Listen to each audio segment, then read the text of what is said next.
What's up everyone, I hope y'all are doing well. My name is Ishaan and welcome to the video.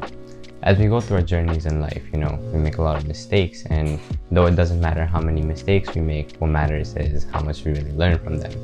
And in today's video, I want to talk about 3 things that I learned from mistakes that I wish I had started doing earlier.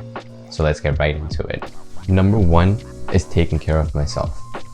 During my high school years, I spent a lot of time on my academics, extracurriculars, internships, socializing, basically doing everything that I was supposed to be doing at the time.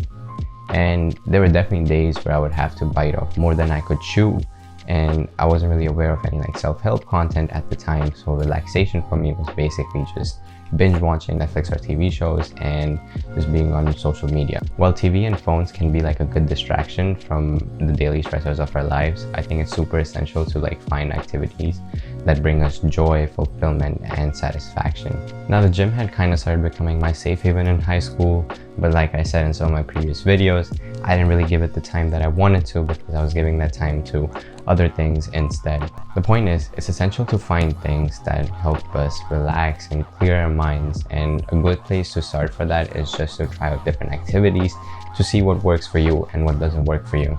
Number 2 is setting short-term goals. Over the years, I've kind of come to realize the importance of goal setting, and I wasn't always like that. During my high school years and even my first few years of my college career, I kind of just meddled into anything that I thought would give me some good experience to bounce off of, and while doing that and trying out different things allowed me to have a better idea of who I am and what I like. It wasn't until I started self-reflecting a little bit more that I realized that some of those things I didn't even want to get involved with, but did so because everyone else around me was doing it. And I kind of felt lost in a way where I was writing out someone else's path and not mine. Now, if you're someone in a position where you're putting in the effort for whatever it is that you're involved in, but don't necessarily have any planned goals, I would recommend sitting down with yourself and really answering these 2 questions. Why you're doing what you're doing, and where do you want to take it over the next couple of weeks? I truly believe that this can give you a sense of direction, something to work towards, and affirming that you're the one who's deciding on this path, not anyone else. Number 3 is holding myself accountable. I realized a little bit later in life that I'm the only person who's really responsible for my experiences and my learning.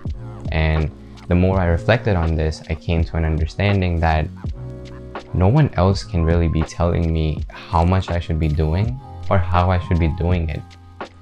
With this understanding also came the stipulation then that I would have to be the person who holds myself accountable for all the things that I said I would do.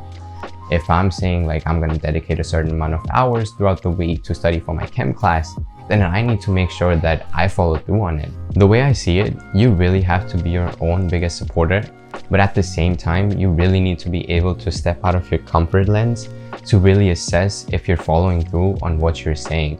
And there have been times where I set goals for myself and didn't follow through on them. And since no one else around me was really saying anything about it, I thought it was okay. But the more I look back and the more I reflect, I know that I was just avoiding the accountability of the lack of my actions on things that I had decided to do.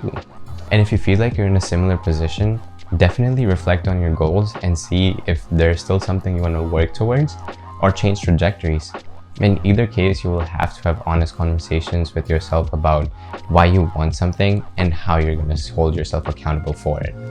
Anyways, that is all I got for this video. If you made it this far into it, I just want to say I appreciate you so much and thank you for tuning in. Go ahead and click that like button if you haven't already. And if you're new to this channel, go ahead and click that subscribe button and turn on notifications because I release 2 new videos about self-improvement every single week.